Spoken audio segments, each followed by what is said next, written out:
কাদের হাতে বাংলাদেশের ফুটবল? যারা দেশের ফুটবলটা পরিচালনা করছেন তাদের চিন্তার লেভেলটা আপনি বুঝতে পারছেন? আমি যার সম্পর্কে কথা বলছি ফুটবল ফেডারেশনের নির্বাহী কমিটির সদস্য মঞ্জু সাহেব। দুদিন আগে সম্ভবত টেলিভিশনগুলোতে ইন্টারভিউ দিয়েছেন এবং আমার চোখে পড়েনি ওই সময়। আজ যখন দেখলাম, দেখার পরে না নিজের কানকে বিশ্বাস হচ্ছে না যে এই রকম কথাও বলতে পারে দায়িত্বশীল একটা চেয়ারে বসে একটা দায়িত্বশীল পদে থেকে, যে কাবরেরার কাজে তিনি সন্তুষ্ট। তার চেয়ে অবাক করার বিষয়, তিনি বলছেন যে বাংলাদেশ সিঙ্গাপুর ম্যাচ প্রতিদ্বন্দ্বিতামূলক হয়েছে, আমরা এটাই চেয়েছিলাম। তার মানে তাদের লেভেলটা, তাদের আশা করার, তাদের ভবিষ্যৎ চিন্তার যে লেভেলটা, সেটা এই পর্যায়ে। এবং তাদের কাছ থেকে দেশের ফুটবল কি পাবে, কি পেতে যাচ্ছে, এটা তো পরিষ্কার হয়ে যায়। ভাই, আপনার কমিটির একজন হয়তো বলেছে যে কাবরেরার মানে পদত্যাগ চাই, কাবরেরাকে বরখাস্ত করা দরকার, এরকম বলেছে। আপনি তার সাথে একমত নাই হতে পারেন, কিন্তু তার অর্থ এই না যে আপনি আবার একটা ভুল কাজকে সমর্থন করবেন। আপনি মুখে চুপ থাকুন যে আপনি মানে কথাটা তিনি তার ব্যক্তিগত মতামত দিয়েছে, কিন্তু আপনি কাবরেরার পক্ষে সাফাই গাচ্ছেন। অথচ কাবরেরার যে অসংখ্য ভুল, এটা আপনার চোখে পড়ে না।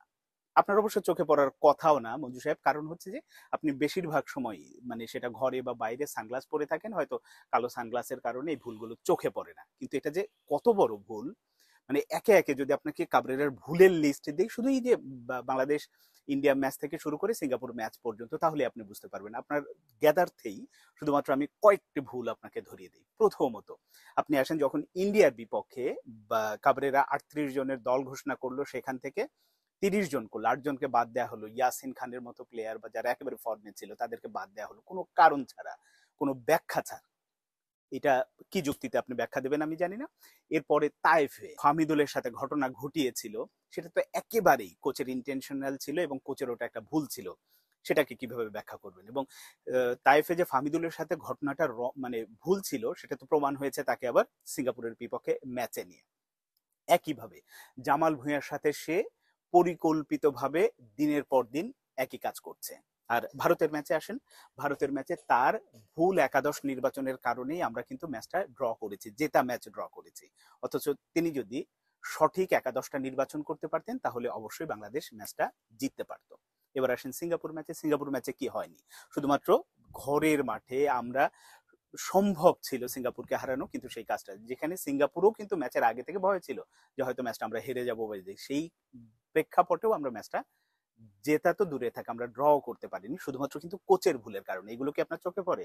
হয়তো পড়বে না, আমি জানি না। এই টোটাল যে ব্যাপারটা, মানে কাবরেরার যে বলয়, কাবরেরার যে সিন্ডিকেট, এর সাথে আপনিও জড়িত কিনা, মানে এই ভুলগুলো যদি চোখে না পড়ে দিনের পর দিন, তাহলে আসলে আপনাদের কাছ থেকে দেশের ফুটবল খুব ভালো কিছু পাবে না।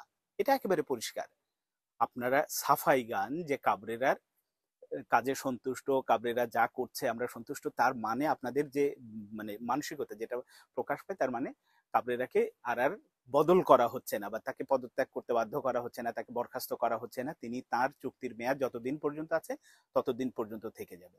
এই যদি আপনাদের মানসিকতা হয়, তাহলে আসলে মানুষকে ধোকা দিয়ে লাভ নেই, মানুষকে এত স্বপ্ন দেখিয়ে লাভ নেই যে হ্যাঁ আমরা আমাদের মতো 4 বছর দায়িত্ব পালন করব, চেয়ারে বসে থাকবো, সব ঠিক আছে।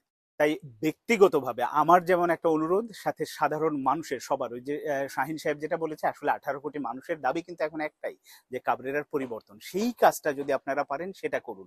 না করলে এই যে নির্বাহী কমিটিতে আপনারা বসে যে কাজগুলো করছেন, এগুলো আরো প্রশ্নবিদ্ধ হবে। আপনাদের যোগ্যতা নিয়ে প্রশ্ন উঠবে। প্রশ্ন তো অলরেডি উঠেছে, যখন দায়িত্বশীল পদে থেকে এই ধরনের কথাবার্তা বলেন, এটা হচ্ছে দুঃখজনক। মানে বাংলাদেশের ফুটবলের জন্য আসলেই হতাশার। এই কারণে সব চিন্তা বাদ দিয়ে এই পেছনে যা বলেছেন, যা করেছেন, তার চেয়ে বরং এখন যে সিদ্ধান্ত নেন যে একজন কোচ বদল করে বাংলাদেশ জাতীয় দলের জন্য একজন কোচ আনুন, যোগ্য কোচ আনুন, তাহলে দেখবেন ফলাফল আসবে।